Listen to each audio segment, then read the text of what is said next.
아멘. 네, 귀한 찬양 하나님께서 받으신 것과 우리 모두에게 은혜가 된 것을 믿습니다. 옆 사람과 인사하겠습니다. 모이는 공동체가 됩시다.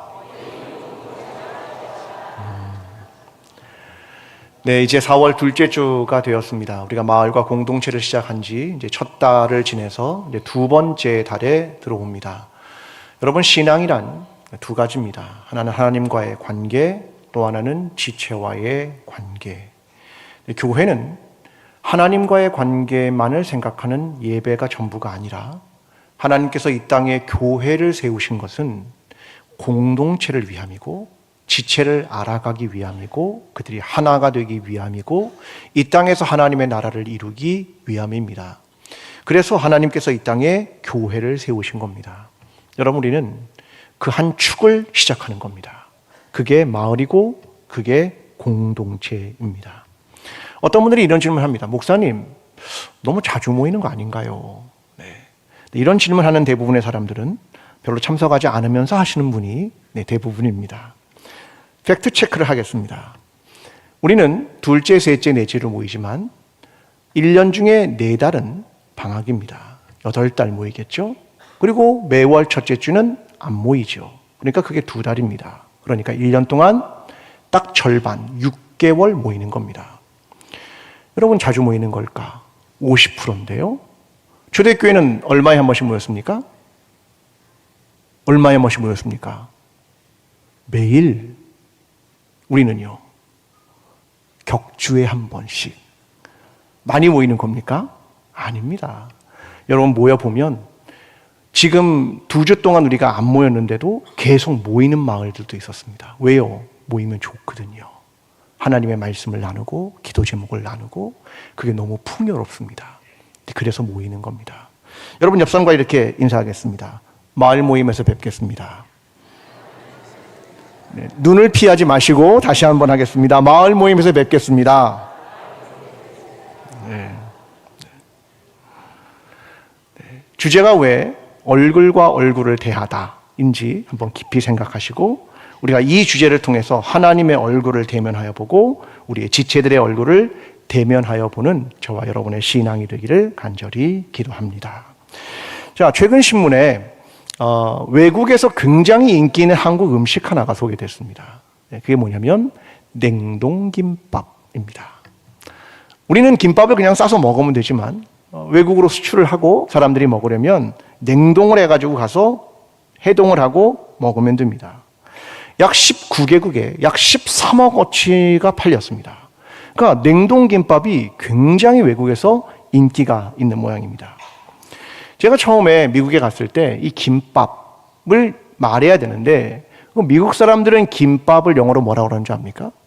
김밥. 뭐라고 부르냐면 이렇게 부릅니다. Korean 스시. 왜요? 스시는 알거든요. 평범한 음식으로 압니다. 아, 스시는 이런 거야.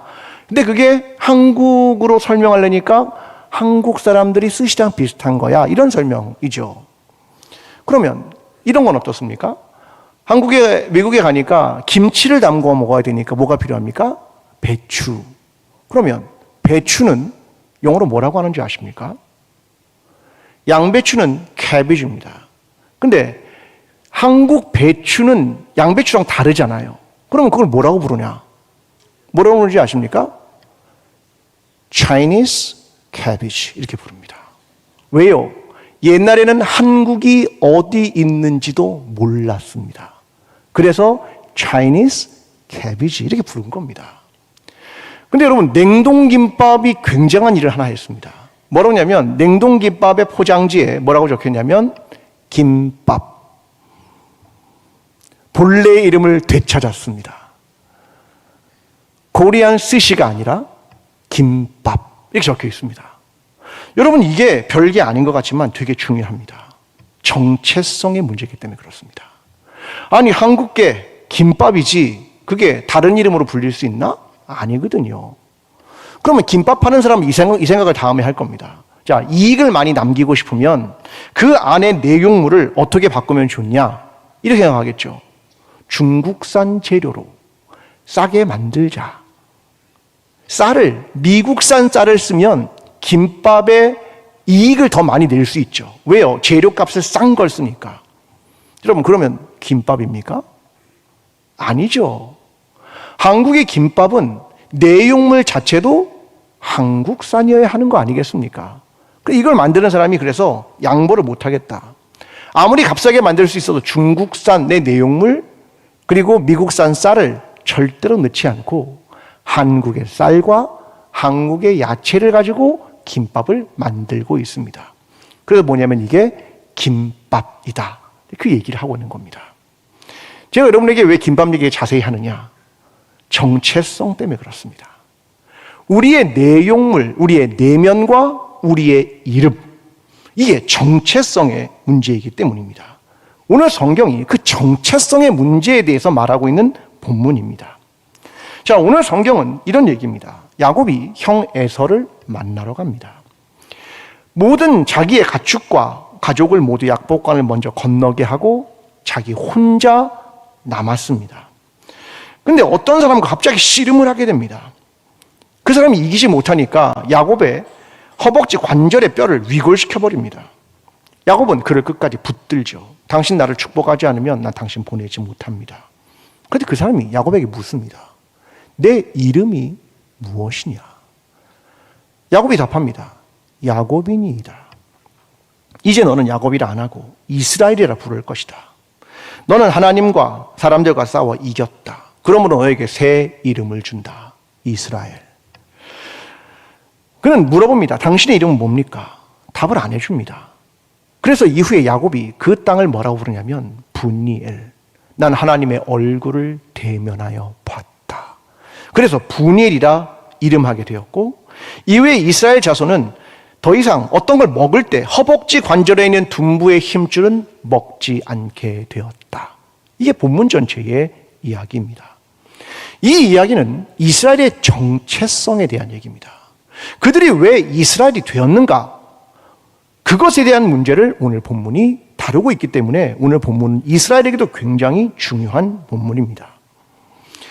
제가 하나님의 얼굴을 본다, 하나님의 얼굴을 대면한다, 이런 얘기를 설교를 이제 시작을 하니까 어떤 분들이 질문을 하십니다. 목사님, 하나님의 얼굴을 본다는 건 무슨 뜻입니까? 네, 하나님의 얼굴을 본다는 거요? 하나님을 만난다는 겁니다. 제가 몇 주 전 주일 오후 예배 때 설교를 했습니다. 만나면은 두 가지가 있습니다. 첫 번째는 영어로 말하면 미팅입니다. 만난다. 근데 기독교는 미팅이라고 말하지 않습니다. encounter. 대면한다. 그런 표현을 씁니다. 내가 하나님을 만나고 내가 지체를 만나는 건 그냥 가볍게 미팅하는 게 아니라 대면하는 거다. 하나님의 얼굴을 대면하고 또 나의 지체를 대면하는 거다. 내 내면과 내 삶과 내 정체성과 내 신앙이 저 사람의 삶과 저 사람의 신앙과 저 사람의 얼굴과 대면하는 것. 이게 만남이다라고 하는 겁니다. 하나님은 우리의 일상의 삶에 균열을 내시고 들어오십니다. 하나님의 얼굴을 대면하여 보는 것, 이것이 신앙이라고 한다라고 하는 것입니다. 그래서 이런 관점을 가지고 오늘 야곱이라는 사람이 하나님의 어떻게 얼굴을 대면했는가, 그 이야기를 나누어 보고자 합니다. 자, 먼저 창세기 32장 24절로 갑니다. 야곱은 홀로 남았더니 어떤 사람이 날이 새도록 야곱과 씨름하다가, 자, 야곱이 야복강에 있습니다. 거기에 누구랑 같이 있습니까? 아니요. 홀로 남았더니. 야곱이 야복강에 홀로 남았습니다. 지금 어디를 가는 길입니까? 에서를 만나러 가는 길이죠. 이제 아버지 어머니는 다 돌아가셨습니다. 근데 에서 만나기 껄끄럽지요. 왜요? 내가 에서 내 형의 장자권을 얻고 싶어서, 그거 쟁취하고 싶어서 속였거든요. 아버지도 형도. 그리고 삼촌 라반의 집으로 도망갑니다. 근데 라반의 집에서는 삼촌이 나를 속이네요. 이런 힘든 일들을 계속 겪었습니다. 이제 어느 정도의 재산과 가족을 얻었습니다. 근데 에서를 만나기 위해 돌아오는 길, 강 건너에 먼저 자기의 가축들을 건너 보냅니다. 그리고 가족도 건너 보냅니다. 그리고 혼자 남았습니다. 보낸 이유는 이거죠. 창세기 32장 20절. 또 너희는 말하기를 주의 종 야곱이 우리 뒤에 있다 하라 하니 이는 야곱이 말하기를 내가 내 앞에 보내는 예물로 형의 감정을 푼 후에 대면하면 형이 혹시 나를 받아주리라 함이었더라. 형의 마음을 좀 많은 제물로 예물을 드립니다 라고 좀 풀어보고 내 가족들 얼굴을 좀 먼저 보고 그리고 감정을 푼 다음에 대면하겠다 먼저 보낸 겁니다. 그러니까 밤에 홀로 남았더니 다 보내고 홀로 남았다. 그때 야곱에게 온 감정은 이거겠죠. 외로움, 두려움. 이게 야곱이 감정입니다. 그런데 그 홀로 남았을 때 비로소 하나님과의 대면이 시작되었다. 그 얘기를 하고 있는 겁니다. 여러분, 홀로 남는 시간, 이 외로움의 시간이 하나님과의 만남을 가질 수 있는 고독의 신앙으로의 전환이 시작되는 겁니다. 사람들은 무엇을 가지고 있을 때 아니면 누구와 함께 있을 때 하나님과의 만남을 갖기란 어렵습니다.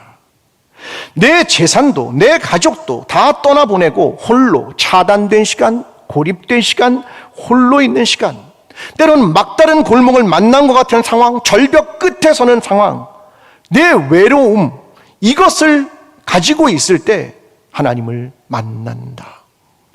이걸 다른 말로 바꾸면 이런 겁니다. 하나님과 나 사이에 단독자로 선다. 하나님과 나 사이에 단독자로 서는 겁니다. 신앙은 가족과 함께, 친한 친구와 함께, 그때가 아니라 하나님과 단독자로 만날 때입니다. 홀로 있는 경험. 하나님은 아담을 부르죠. 아담아, 아담아, 내가 어디 있느냐. 아담과 하나님이 단독자로 만나는 겁니다. 모세도, 이사야도, 예레미야도, 베드로도, 바울도 모두가 단독자로 만나는 겁니다.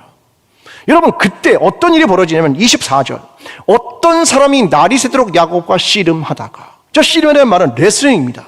하나님이 오셔서 그와 씨름을 한다, 레슬링을 했다, 그 말입니다. 레슬링은 어떻게 하는 겁니까? 말로 하는 건가요? 생각으로 하는 겁니까? 아니요. 몸과 몸이 부딪히는 겁니다. 지금 야곱의 하나님을 만난 경험은 말이나 생각이나 이상이 아니라 몸과 몸이 부딪히는 만남이다. 그 하나님을 만나는 것은 경험되어지는 만남이다. 하나님이 만져지는 만남이다. 그걸 말하는 겁니다. 난 하나님 앞에 단독자로 서야 그 하나님을 만질 수 있고 그 하나님을 경험할 수 있고 그 하나님의 얼굴을 보게 되는 겁니다. 옛날에 그런 말들을 많이 했죠. 아내는 교회를 열심히 나오고 남편은 안 나옵니다. 남편이 항상 아내한테 그런 말을 많이 했습니다. 여보, 당신이 천국 갈 때 내가 당신 치맛자락 붙들고 갈게. 죄송합니다. 안 됩니다. 왜요? 단독자로 서야 하기 때문에 그렇습니다.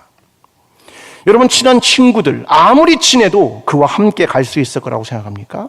아니요. 단독자로 가는 겁니다. 내가 그걸 잊기 위해서 많은 일 속에 파묻힙니다. 그러면 해결됩니까? 아니요. 단독자로 서야 되는 겁니다. 많은 소유를 가지고 있으면 해결됩니까? 아니요. 단독자로 서야 되는 겁니다. 나에게 찾아오는 외로움, 불안이 있습니다. 근데 단독자로 서야 한다라고 하는 겁니다. 헨리 나우인이라는 사람이 이런 얘기를 합니다. 어리석다라고 하는 단어가 있습니다. 근데 이 단어는 영어의 단어의 어원을 보면 그 뜻 안에는 귀머거리라는 뜻이 있다는 겁니다. 그러니까 어리석은 사람은 뭐냐면 듣지 않는다. 누군가의 이야기를 듣지 않는다. 그게 어리석다라는 단어의 뜻이라는 겁니다. 우리는 우리가 몸담고 있는 활동들, 내 관심사들, 많은 사람의 소리들, 그 속에서 어떤 소리를 못 듣는 거냐면 하나님의 음성을 못 듣는 겁니다. 엘리야가 크고 강한 바람, 지진, 불 속에서 하나님의 음성을 듣지 않았습니다. 세미한 소리, 그 속에서 하나님을 보고 하나님의 음성을 들었다는 겁니다. 사랑하는 성도 여러분, 하나님을 보고 싶으십니까? 그의 음성을 듣고 싶으십니까? 그렇다면 여러분이 갖는 외로움, 내가 하나님 앞에 단독자로 서는 시간, 그 시간이 외로움의 시간이 고독의 시간으로 전환돼야 하나님을 만날 수 있는 겁니다. 홀로 있는 시간을 두려워하지 마시고, 하나님과 단 둘이 있는 시간을 두려워하지 마시고, 외로워하지 마시고, 그 시간을 통해 하나님을 대면하고 만남을 통하여 하나님을 몸으로, 하나님을 경험하며 그 하나님을 얼굴을 보게 되는 저와 여러분의 시간이 되기를 간절히 기도합니다. 27절로 가겠습니다. 그 사람이 그에게 이르되 내 이름이 무엇이냐? 그가 이르되 야곱이니이다. 그 사람이 질문합니다. 내 이름이 무엇이냐? 굉장히 중요한 질문입니다. 내 이름이 무엇이냐? 근데 이 질문을 그 앞에서 한 사람이 있었습니다. 야곱에게 그 질문을 똑같이 합니다. 누가 했냐면 아버지 이삭이 했습니다. 야곱이 형을 대신해서 자기가 축복을 빼앗고 싶으니까 팔에다가 털을 딱 장착하고 에서하고 비슷하게 해서 들어갑니다. 그리고 음식을 가지고 아버지께로 가죠. 축복해 주십시오. 그때 창세기 27장 18절, 야곱이 아버지에게 나아가서 내 아버지여 하고 부르니 이르되 내가 여기 있노라. 내 아들아, 내가 누구냐? 네 팔은 분명히 에서인데 너 누구냐? 그걸 질문하는 겁니다. 그때 27장 19절에서 이렇게 야곱이 답합니다. 야곱이 아버지에게 대답하되 나는 아버지의 맏아들 에서로소이다. 아버지를 속입니다. 자기 자신을 속입니다. 자기를 감추죠. 나 에서입니다. 아버지 저 에서예요. 축복을 받아야 하는 에서입니다. 마치 아담이 무화과 나무 잎으로 자기를 감춘 것처럼 똑같습니다. 감춘다, 속인다. 진실한 내가 아니라 장자로 살고 싶고 축복을 받고 싶은 나, 거짓된 자아로 이야기합니다. 아버지 저 에서입니다. 그런데 오늘 야복강가에서 어떤 사람이 야곱에게 다시 질문합니다. 내 이름이 무엇이냐? 야곱의 대답은 이것입니다. 저요, 야곱입니다. 나 그동안 형의 축복을 뺏고 싶어서 에서로 살고 싶었고, 나를 감추고 싶었고, 그래서 아버지를 속였고, 그런데 다 돌아보니 내 재물도 강을 건너고 내 가족도 강을 건너고 나 혼자 여기에 외롭게 남았습니다. 저요, 야곱입니다. 여러분, 이 순간이 너무나 소중한 순간입니다. 그때 하나님이 오늘 본문 28절에 이렇게 말하는 겁니다. 그가 이르되 내 이름을 다시는 야곱이라 부를 것이 아니요 이스라엘이라 부를 것이니 이는 내가 하나님과 및 사람들과 겨루어 이겼음이니라. 하나님은 새로운 정체성과 새로운 이름을 그에게 부여하십니다. 이스라엘, 넌 하나님과 사람들과 싸워 이겼다. 널 다시는 야곱이라 부르지 않고 이스라엘이라 부른다. 우리의 삶은 자기의 정체를 숨깁니다. 스스로 속이기도 하고요. 자기의 본 모습을 감추며 살아갑니다. 다른 사람들의 삶을 부러워하면서 살아가기도 하고요. 그때 나라는 존재는 사라집니다. 나는 성공한 사람처럼 살고 싶고, 이름을 알린 사람처럼 살고 싶고, 신앙에 좋은 사람처럼 살고 싶습니다. 내 정체를 숨기죠. 어떤 사람은 돈으로 포장하고, 어떤 사람은 사회적 지위로 포장하고, 어떤 사람은 교회의 직분으로 포장하고, 보기 좋은 옷으로 자기를 포장하고, 두꺼운 옷으로 자기 모습을 가리고, 거짓된 모습으로 보여줍니다. 그런데 하나님을 만나려면 발가벗은 모습이 되어야 합니다. 진실하게 하나님 앞에 서야 합니다. 저는요, 야곱입니다. 여러분, 이러한 해체, 하나님을 만나는 이 해체의 시간이 없으면 하나님을 절대로 못 만납니다. 자기를 발가벗긴 것처럼 자기의 진실한 자아와 만나는 시간이 없으면 하나님을 절대로 만날 수 없습니다. 이걸 신학적 용어로 회개라고 하는 겁니다. 하나님 앞을 나갈 수 있는 유일한 통로는 회개입니다. 이것 이외에 만날 방법이 없습니다. 자기를 해체하고 자기의 벗은 모습, 거기서 하나님을 만나고 새로운 이름과 새로운 정체성을 부여받습니다. 요한계시록 2장 17절 이렇게 말합니다. 귀 있는 자는 성령이 교회들에게 하시는 말씀을 들을지어다. 이기는 그에게는 내가 감추었던 만나를 주고 또 흰옷을 줄 터인데 그 돌 위에 새 이름을 기록한 것이 있나니 받는 자밖에는 그의 이름을 알 사람이 없느니라. 너에게 새로운 이름을 준다. 새로운 정체성을 준다. 그 얘기를 하고 있는 겁니다. 제가 여러분에게 여러 번 설명을 했는데, 저는 미국에서 유학을 하고 온 것이, 학위를 따고 온 것이 저에게 중요하지 않습니다. 내가 누구인가를 발견하는 시간. 다른 민족과 다른 인종의 사람들 사이에서 수많은 질문들, 수업 때마다 모든 교수님들이 저에게 질문하는 것 같습니다. Who are you? 넌 누구니?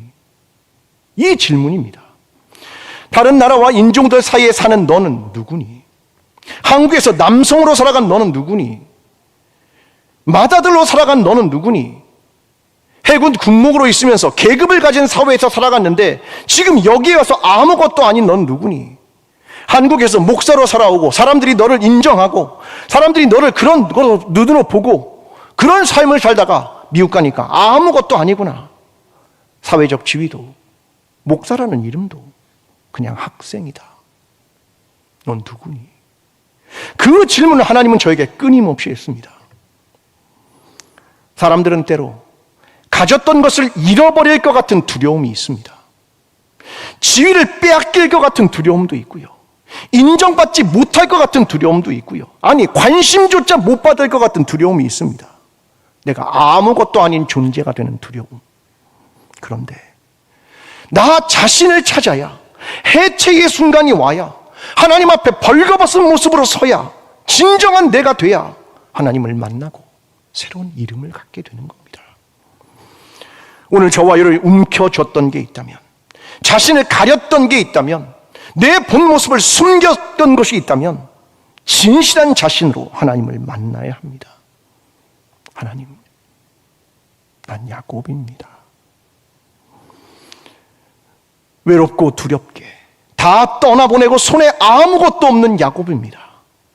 이 고백을 통하여 하나님 앞에 진실하게 서며 그분을 만나게 되며 새로운 정체성을 얻게 되는 저와 여러분이 되기를 간절히 기도합니다. 30절입니다. 그러므로 야곱이 그곳 이름을 브니엘이라 하였으니 그가 이르되 내가 하나님과 대면하여 보았으나 내 생명이 보존되었다 함이더라.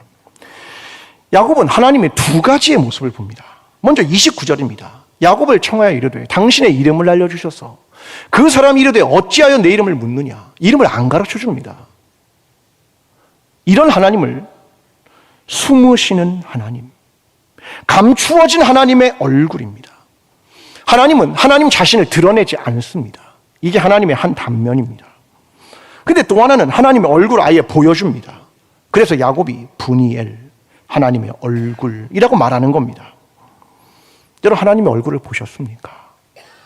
아니요, 못 봤습니다. 그래요. 근데 이 질문을 제자가 예수님에게 똑같이 질문했습니다. 하나님을 보여주십시오. 요한복음 14장 9절, 주님이 이렇게 답합니다. 예수께서 이르시되 빌립아, 내가 이렇게 오래 너희와 함께 있으되 내가 나를 알지 못하느냐. 나를 본 자는 아버지를 보았거늘 어찌하여 아버지를 보이라 하느냐. 나를 보면 아버지를 본 거야. 나를 보면 너는 아버지를 본 거지. 하나님은 예수 그리스도를 통해 자기 자신을 계시하신 거죠. 보여준 겁니다. 그래서 고린도후서 4장 6절이 이렇게 말합니다.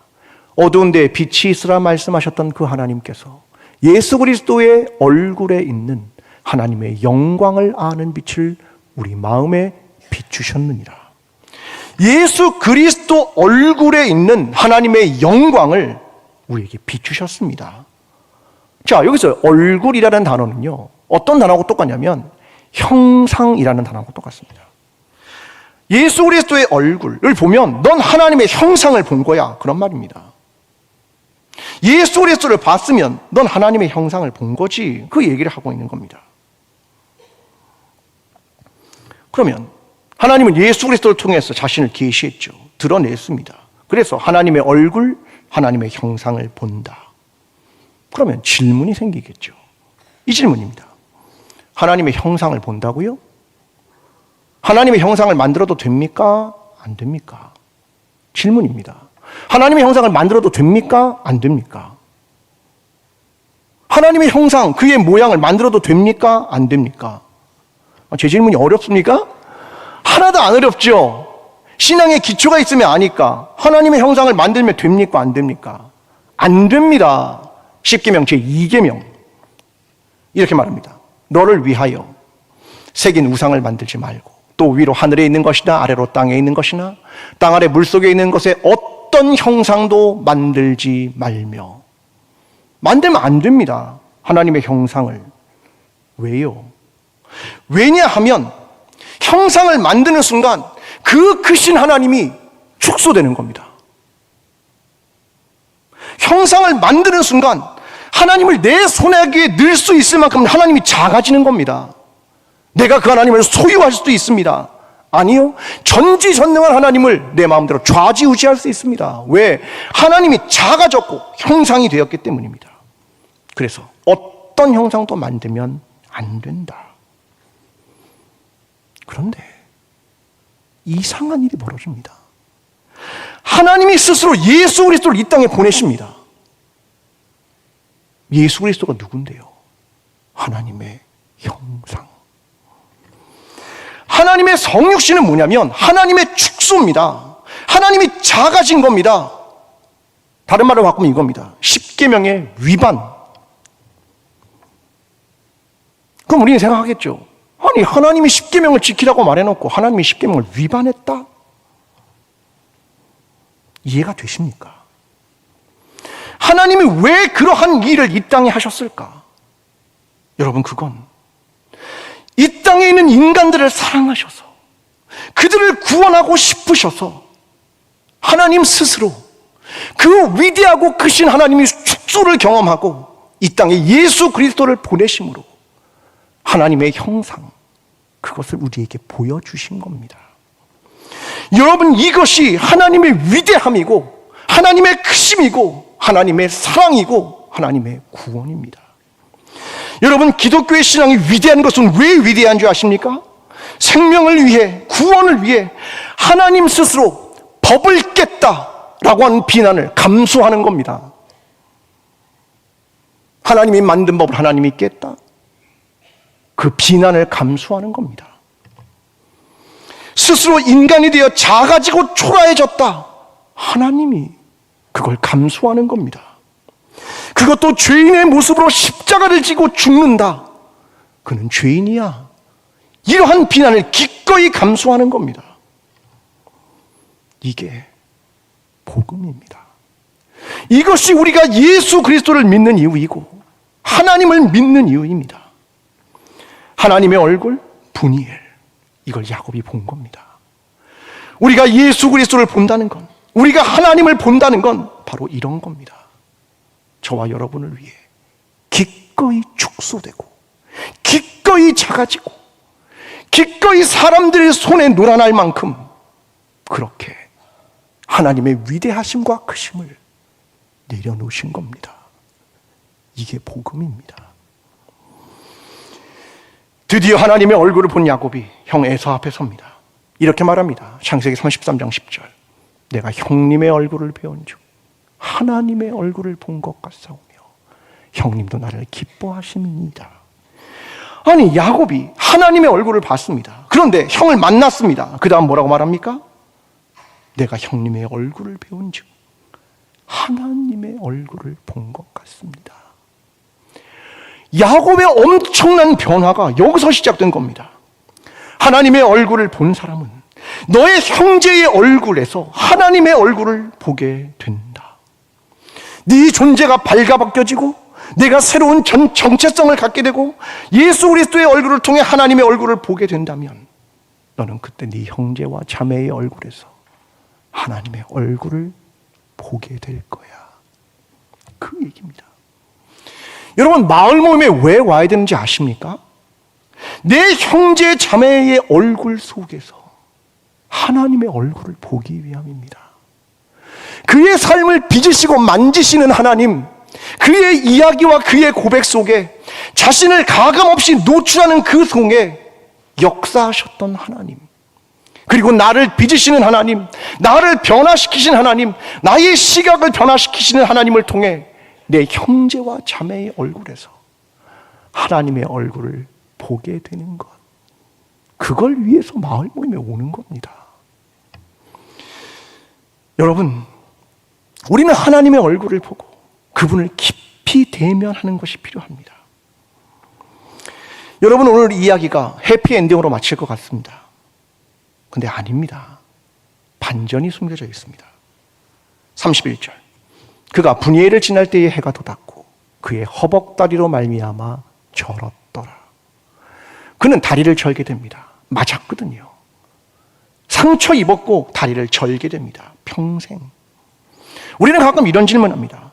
하나님, 바울이 기도할 때 왜 육체의 가시를 남겨두었습니까? 없애주지 왜 남겨두었습니까? 이런 질문을 하게 됩니다. 그런데요, 이 다리를 저는 사건, 이 사건이 되게 중요한 사건입니다. 우리는 예수 그리스도를 믿으면서 생각해야 되는 것이 있습니다. 여러분, 희생하려 하지 않고 손해보려 하지 않고 예수 그리스도를 믿으려 하지 마십시오. 내가 손해보는 것 없이, 내 시간과 내 물질과 내 마음과 내가 가지고 있는 걸 손해보는 것 없이, 희생하는 것 없이 그리스도를 믿는다? 그럼 내 이익을 추구하기 위해 믿는다는 겁니까? 아니죠. 중요한 건 그는 다리를 절게 됩니다. 하나님 보면 다 해결될 줄 알았지요? 아닙니다. 그런데 사람들은 아프면 기억하게 됩니다. 어떤 사람이 만약 어떤 교통사고를 통해 다리를 다쳤습니다. 비만 오면 다리가 쑤십니다. 무슨 생각이 나겠습니까? 교통사고. 그 사건이 기억날 겁니다. 아픔은 기억을 위한 겁니다. 그 기억은 나 자신을 홀로 남은 사건, 내가 해체되는 사건, 하나님의 얼굴을 대면한 사건, 새로운 정체성으로 거듭난 사건, 그걸 기억해라. 그래서 하나님은 아픔을 주는 겁니다. 그래서 때로는 기억, 이걸 위해 아픔은 축복이기도 합니다. 32절에 이렇게 말합니다. 그 사람이 야곱의 허벅지 관절에 있는 둔부의 힘줄을 쳤으므로 이스라엘 사람들이 지금까지 허벅지 관절에 있는 둔부의 힘줄을 먹지 아니하더라. 이스라엘 백성 전체가, 이스라엘이라는 이름이 한 사람의 이름이 아니라 민족의 이름으로 바뀌면서 그들이 이걸 기억하는 겁니다. 야곱이 하나님을 만났대, 그때 허벅지에 관절을 쳤대, 다리를 절었대. 우리도 그래서 오늘 먹지 않는 거야. 하나님을 대면한 사건, 이게 우리의 민족의 정체성이야. 우리가 하나님의 백성의 정체성을 갖는 거야. 그래서 그 둔부의 힘줄을 먹지 않았다는 말입니다. 다시 냉동김밥 이야기로 돌아갑니다. 더 이상 이름이 스시가 아닙니다. 김밥이죠. 내용물도 미국산이나 중국산이 아니라 한국 겁니다. 이름과 내용 모두가 정체성입니다. 가끔 생각해 보면 저나 여러분이 냉동김밥 같다는 생각도 합니다. 얼어 있어가지고 해동시키지 않으면 그만한 맛을 못 내기도 합니다. 어떻게 해동하느냐? 하나님을 만나야죠. 하나님과 단독자로 만나야 됩니다. 새로운 정체성을 갖는 거죠. 하나님의 백성. 그때 우리는 하나님의 식탁 위에 올려지고, 그때 우리는 새로운 정체성으로 나아가게 될 겁니다.